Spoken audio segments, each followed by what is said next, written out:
Hi, everybody. This is Dr. Lucy Fuller with the Charleston Animal Society, and we're going to talk about nutrition today. And I've tailored this presentation, of course, to shelter cases. So we're going to talk about a few cases or types of cases you may see in the shelter, in addition to the general information about nutrition.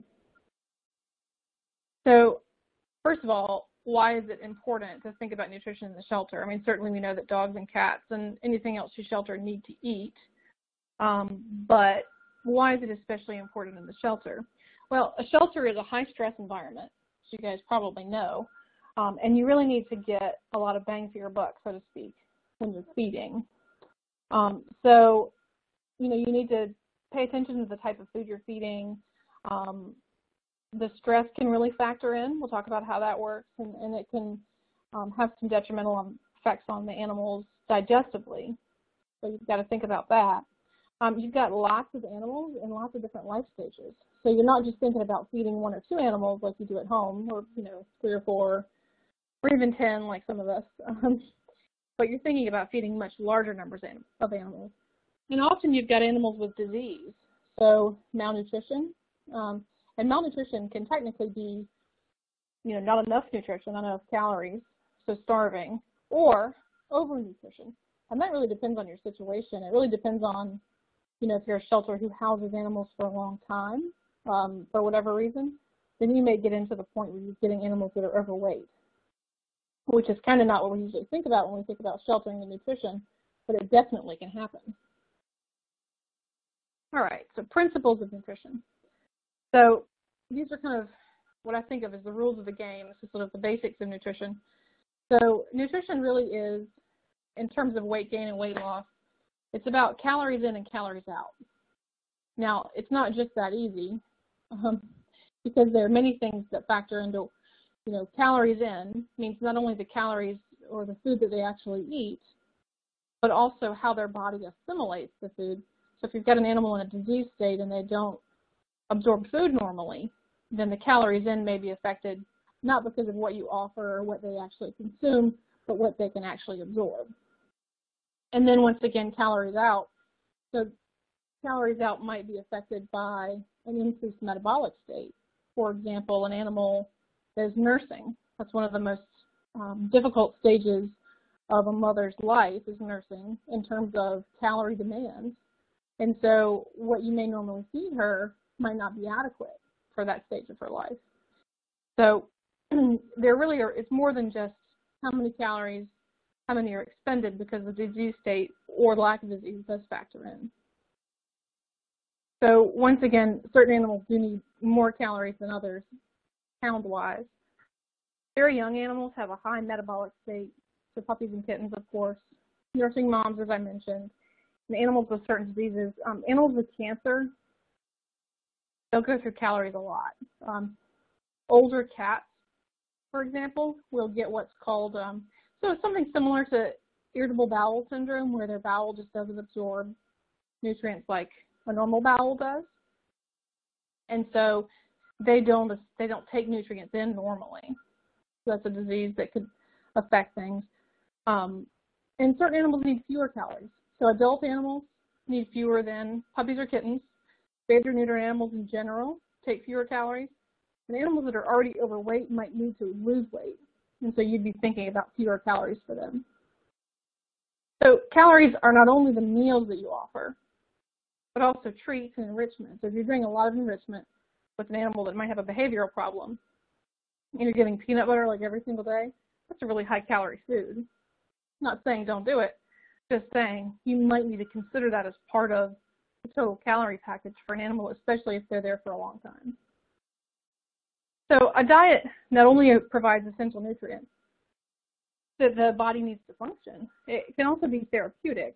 So if you have an animal who's in a disease state of some sort, so kidney disease is a great example, then the diet can be therapeutic for the kidney disease. Now, it's not going to fix the kidney disease, but it can keep it from getting worse for a while. So another statement that I like people to grasp is that nutrients are more important than ingredients. People get really hung up on ingredients, what's in the food, and this is something you'll hear on TV from a lot of pet food companies. they'll try to market to you and say that, oh, they use these ingredients and those ingredients. Well, ingredients are fine, and they are to some extent important, but what's most important are the nutrients that the animals can get out of the food. And so they can use super high quality ingredients, put them together in a bad way, and have a bad food. So it's not just about the ingredients. It's also how they're put together, how they're presented to the animal, and whether they're appropriate. But similarly, a poor quality diet, very inexpensive food with lots of junk in it, can affect overall health and well-being. You'll see digestive upset. You'll see, diarrhea, vomiting, that kind of thing. That's digestive upset. You may see animals that don't gain weight as they should. So, certainly you need to find a middle ground. All right. So first we're going to talk about life stage.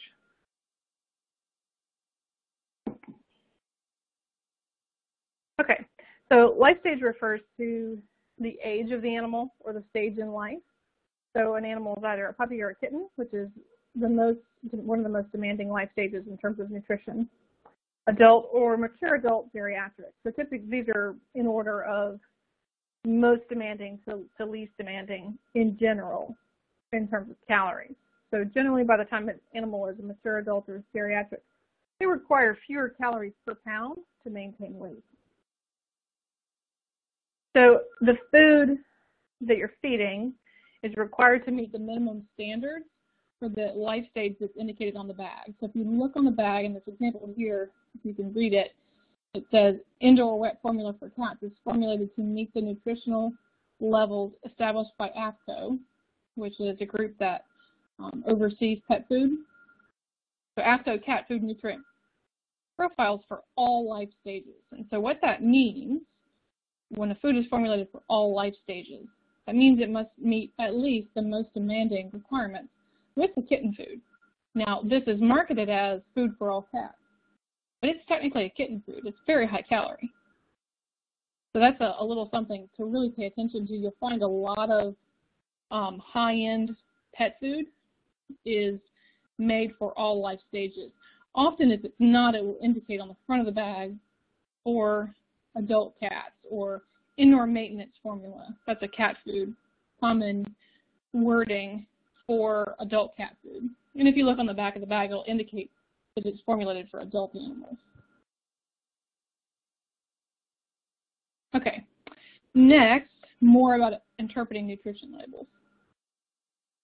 Okay, so once again, we're going to talk about AFCO because it's pretty important here and help you understand a little bit about how to read a label.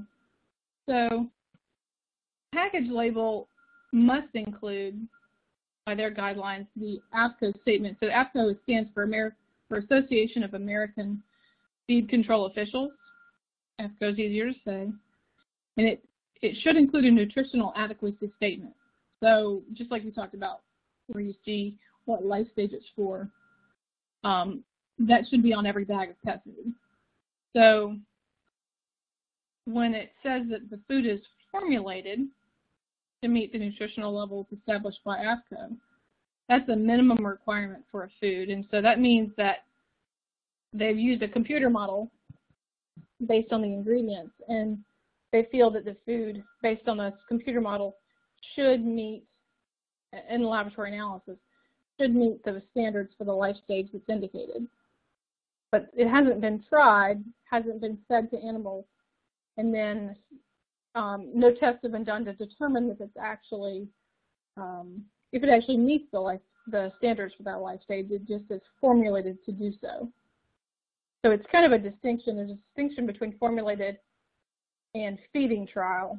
So you'll see here on this statement, this AFCO statement says animal feeding tests using AFCO procedure substantiate, meaning that they prove that this, in this case, science diet adult oral care dog food provides complete and balanced nutrition for adult dogs. So not only have they formulated this food to be for a certain life stage, they've also fed it to dogs and shown that it's effective and maintains adult dogs in a healthy state.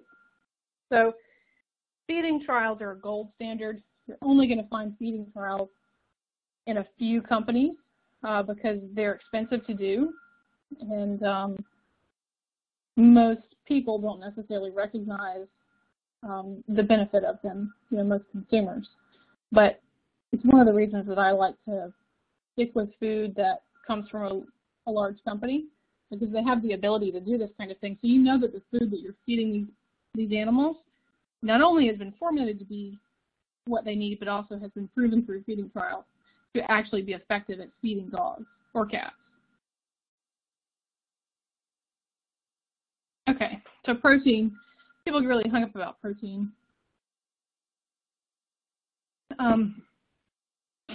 You may know that pet food and human food, for that matter, ingredients are listed in order of weight. So the heaviest ingredient comes first. Now, heavy ingredients tend to be ingredients that have a lot of water generally. So here's a good example of how you can kind of be fooled by what ingredient comes first, because once again, that's something you hear on a commercial. Oh, well, look what ingredient is first in this bag. So chicken meal is dehydrated, rendered down chicken. Actually has more protein and more nutrient per pound than fresh chicken, because fresh chicken has 80% water. But chicken meal will not make it to the top of the list because it weighs less than fresh chicken. So it's not necessarily saying that fresh chicken or chicken meal are better, one or the other, but it's just a great example of how you can be fooled by what's first on the bag. Other things may be heavier, but it's not necessarily indicating that there's less protein in that food. And dog food kibble is dried, so all of it's going to be dried at some point. It's weighed before everything is mixed together. So you're going to look for, ideally you'll see 1 or 2 quality protein sources, whether it's chicken meal, whether it's fresh chicken, whether it's dehydrated, some other way of listing it. It's quite all right for those, for a pet food to use chicken meal. There's nothing wrong with that. Perfectly acceptable. It can be very high quality. And it should be listed within the first few ingredients, but if it's not first, that doesn't mean that food is bad. The daily feeding requirements, you'll also find these on the bag. And often when I have owners or fosters or whomever ask me how much they should feed an animal, just a general animal for maintenance typically, I'll tell them to look at the feeding requirements on the bag, because it's going to be different for every food, calorie count-wise. And then based on those guidelines, feed the food. And if the animal gains weight too quickly, then cut back on the food. And if they don't gain weight as you want them to, add a little more. In general, the feeding requirements are based on very active animals, because it's laboratory animals that are very active. So they might be a little generous for most couch potatoes dogs. So it may be a better idea to feed certain animals less if you know that they're very sedentary, you know that they're older, if they're already overweight, and if they have a high metabolic demand like nursing, then you're going to be feeding them more. So there's common sense in there as well. And don't forget, overfeeding can be as dangerous as underfeeding, just about, because animals that are overweight definitely have lots of health problems, and it's a disease state as well. So with our staff at our shelter, I try to teach new people the idea of feeding at a single meal. An animal really shouldn't be eating a portion of food larger than their head. It's kind of a good visual, and honestly, that's probably quite a bit for one single meal. But if what you've offered the animal could be formed into a ball that's larger than their head, then it's probably too much. Now, some animals will pick at food all day long, and that's okay, as long as it's not going to spoil. But just a good rule of thumb, if you put down more than that, they're probably not going to get through it, and it's going to be too much. Okay. Something else you might see occasionally on food. You're not going to see this very often, but you may see it. Definitely want to look out for it. So when the food is labeled for supplemental use only, so this particular food says for intermittent or supplemental use only, it means that it's not a complete and balanced food. It's not indicated for regular feeding. So you would be feeding this as a top dressing on kibble, for example, to make it taste better. You might be feeding it as a treat, but it is not something that you're going to be eating or feeding an animal as a meal. Okay. Something else you'll see on a pet food label, guaranteed analysis, which is really difficult to interpret for most people and can be manipulated by the food company in lots of different ways, and not necessarily in nefarious or, ill-intentioned ways, but it's just not a great example or not a great way to evaluate a food. I wouldn't put too much emphasis on this, but it is mandatory for it to be on the bag, and it means that in some way the pet food that you're purchasing or feeding contains the labeled percentages of crude protein, fat, fiber, and moisture. And so wet and dry foods are going to be different. So 8% protein in a wet food isn't the same as 8% in a dry food because of the water content. And you can actually calculate what the numbers in this guaranteed analysis mean for how much is in each bag, but it's really not going to be very helpful to you. And honestly, this guaranteed analysis is not something that I would recommend spending a lot of time on. Okay, other things you'll see, flavor ingredients and dyes. So some pet foods use ingredients to make their food taste or smell better for your pet, and sometimes that's beneficial and sometimes it's not. In general, you want to opt for foods using fewer flavor ingredients because those foods typically have more actual protein and real food in them. So as a guide, ingredient labeling specifics like beef flavoring instead of meat flavoring are usually a better pick because they're more specific. And the pet food companies are required to label bags in a certain way. So if something is beef flavoring, it's going to have beef actually in it to have that word beef used. It's still not going to have much because it's only a flavoring. But meat flavoring could be really anything. So dyes are added to food for humans' benefit only. Dogs and cats are red-green colorblind. So if you think about, I have a picture of one common food. Think about foods that you see that have colors in them. That's because the pet food company knows that the human's going to think it looks better for their pet and choose it. Dogs and cats don't care. And dyes and additives, especially red dye, can cause diarrhea. And it will look bloody because of the red dye coming out of them. It's not digested. And so you may be better off finding a different food to feed your in-shelter pets. But just a reminder, and this is not a pick on Purina, because Purina is a great company, but Beneful with the dyed food, your dog doesn't care what color this food is. Promise. Okay, so other things you may see on a label, the words natural and holistic. So these two words don't necessarily mean anything when it comes to pet food labels. They can mean just about anything, and they don't mean anything specific. So as a background, dogs and cats have evolved with humans to eat food that's available. So typically they're eating scraps. And the diet of wild animals, so like wolves or other wild cats, is typically inconsistent and opportunistic. And as an aside, wild animals, so wolves, for example, live an average of about 5 years in the wild. So our pet dogs are living what really is an unnaturally long life, if they're getting to 10 or 15 years old. And so we're not going to be feeding them the same way a wolf is eating, no matter what the commercials that you see say. It's not necessarily ideal to feed them what a wolf would be eating, because a wolf might be eating something dead. Might not be eating anything very consistent. Might be eating something that's been sick for a long time. So really what we're offering our dogs and cats in the form of formulated diets with fresh ingredients is far superior to what wild animals eat. So, but back to natural and holistic, because often you'll see some comparisons with wild diets in foods that are labeled as natural or holistic.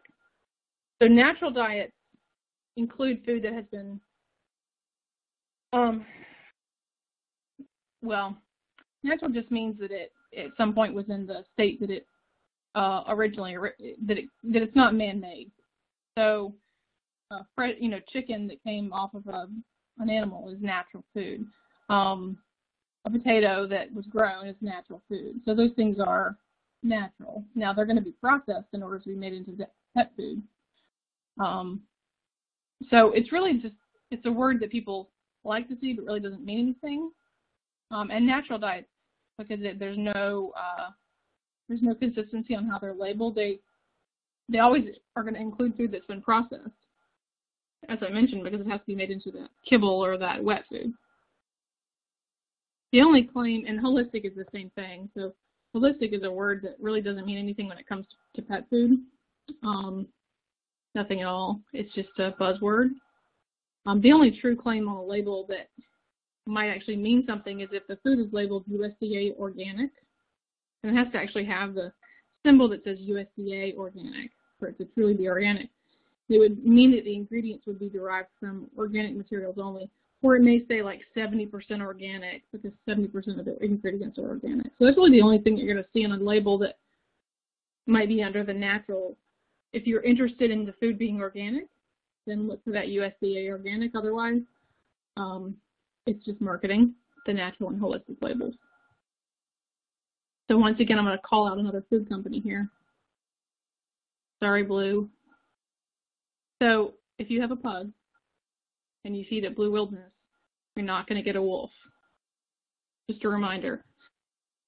Pug is always going to be a pug no matter what you feed it. Okay. Use special cases, move on to specifics for the shelter. So one of the things that I recommend for just in general for feeding is for animals that are coming into the shelter to be graded based on this Purina body scoring chart, which you can find pretty widely, or Purina probably would send you copies if you want some for your shelter. Any animal scoring less than a 3 on the scale, it tells you all about what each of the classifications mean and how you can determine where a pet falls. Dogs or cats, for that matter, scoring less than a 3 really should be evaluated by a veterinarian before you make up a feeding plan for them. Most people see skinny dogs or cats, very skinny dogs or cats, they want to immediately feed them because it's so rewarding. But if an animal has truly been starving, refeeding syndrome can happen when they start to eat again. It happens to people that are starving as well, and it can eventually be deadly. So it's one of those things you really you want to be careful in the shelter and make sure that your staff understand that very, very malnourished animals may need special feeding instructions. They may need to have blood work done before and blood work monitored as they start to eat again, or you could get them into trouble. So just some guidelines for refeeding. Say they're just skinny and you're not really sure, but maybe they check out okay with the vet, so you're going to make a plan for them. So just some guidelines. Animals that have been without food and water, or there's a concern they've been without food or water, need to be rehydrated first, and it may need to be intravenously or subcutaneously instead of orally. So once again, a good idea to involve a veterinarian there. You don't want to overload them with food because they could eat till they become sick, and some of them will. Don't have to feed them right away. Hydration is really more important. If you're worried about blood sugar, you can always give them a little bit of Nutrical, just a small amount to be absorbed through the gums. So their blood sugar can come up, but they're not going to have a lot of other stuff to digest they might not be ready for. So when you do actually start feeding them, you're going to stick to easy to digest bland diets. Science Diet ID is a great example. DD is another one. That's a Science Diet food that's actually made for dogs with food allergies, but it's easily digestible. There are plenty of other brands that have high quality chicken and rice based diets. Typically the recommendation. Lamb and rice may also be recommended. Lots of different companies make good high quality diets. So really you want something that's easy to digest, easy enough to find so you can feed it without too much trouble. And you want something, of course, that your shelter can afford. And with truly starved animals, you might need to be feeding them less calorie-dense foods first. A lot of people want to jump to something like AD, which is very high calorie, actually the highest calorie Science Diet food. Comes in a can, it's very palatable. It can actually make something like refeeding syndrome, where the liver is damaged, more likely. So stick with, if you're not sure or you have concerns, stick with the really bland diets that are slightly lower calorie first. Adult care food is lower in calories typically, tends to be easy to digest. Puppy food would be higher in calories. So just keep those things in mind. All right. Back to this body condition score. I do see a good number of people who score dogs at a 1, especially those who, I'll see it more in people who don't see a lot of, you may see it as malnourished dogs or cats. And in my opinion, and many people's opinion, dogs or cats that score a 1 are so thin and so weak they can't even stand. So just, remember that when you're assigning a body condition score. If the animal is about as skinny as you can imagine, but they can stand up and walk around, they're not a 1. They're probably at least a 2. I've got a picture a little bit later on of a really skinny dog that when he came in, he was actually a 1. He could not stand. All right. So back to the bland diets, just some pictures here. This is ID, Science Diet ID. This is Purina EN, which is the same thing, just made by a different company. So these are great to have around for animals with diarrhea, animals that are malnourished. Some animals that are just really sensitive to different things in diets may require these things long term, but typically that's a prescribed thing by a veterinarian. And just as an aside, chronic problems like long-term diarrhea in an animal may benefit from the addition of insoluble fiber in the diet. And so, like in our kitten room, for example, with kittens that are getting diarrhea, often because of changes in diet or stress, we'll add some Metamucil to their food, to their wet food, to bulk their stool up. Okay. Feline Neonates are a special feeding class, as you probably know. The feline neonates need formula. Well, they really need mother's milk, if they can get it, of course, or formula is the primary food from 1 to 4 weeks, and really should remain a significant food from 4 to 6 weeks as well. It's not the only food after about 4 weeks. Weaning begins at 4 weeks. It does not end at 4 weeks. Some people will take 4-week-old kittens away from mom, cold turkey kind of.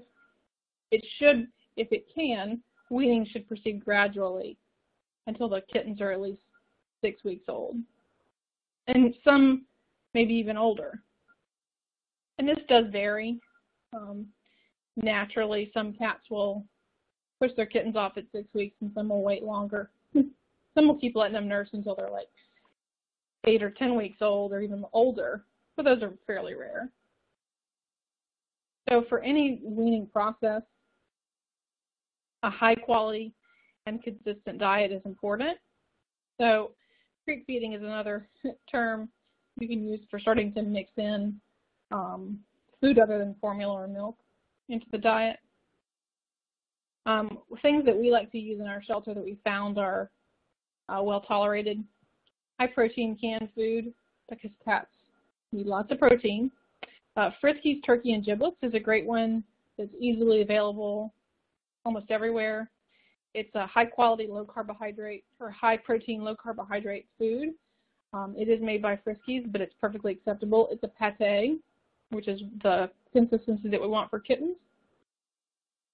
Iams kitten food will be more expensive, but is another great one. We like that one a lot. And of course, Royal Canin, which is one of the big pet food companies that makes prescription diets, they make a formula called Baby Cat, which is an awesome food. It's just very expensive.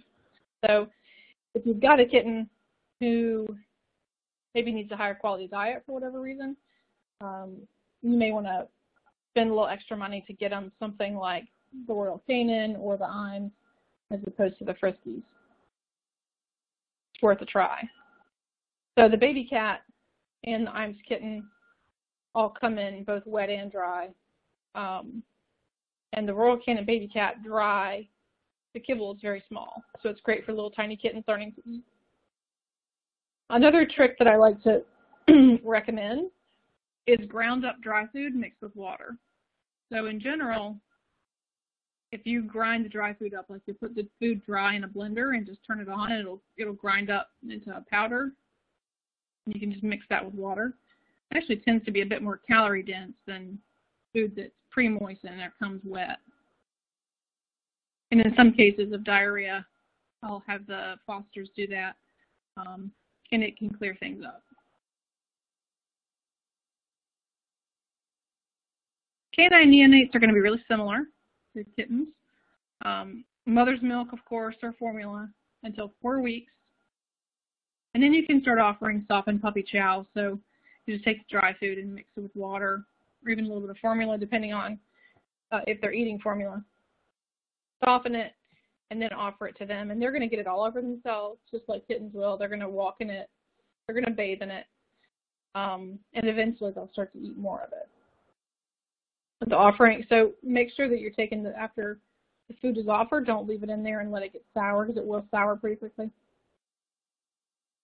And as with kittens, don't try to wean them at 4 weeks or before that unless you absolutely have to for health or safety reasons, because their systems just aren't ready to be away from mom, and we see a lot of increased complications in animals that are away from mom too soon.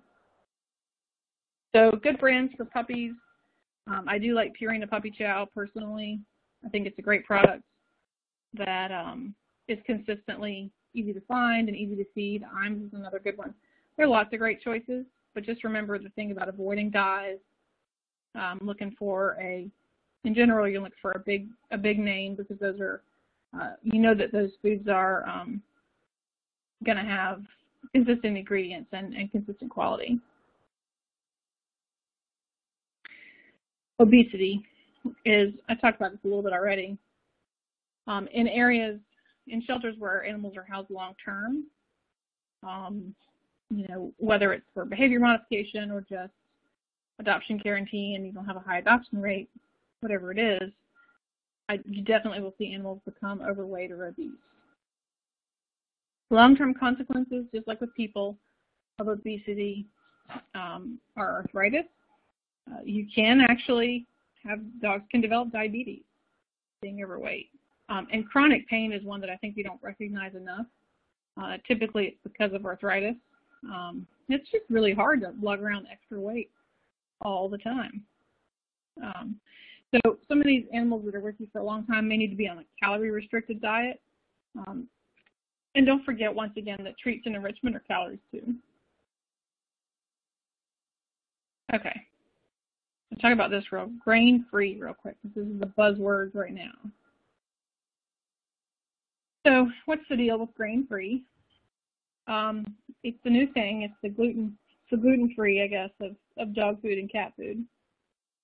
Touted as the savior, the way to fix all your pet's problems.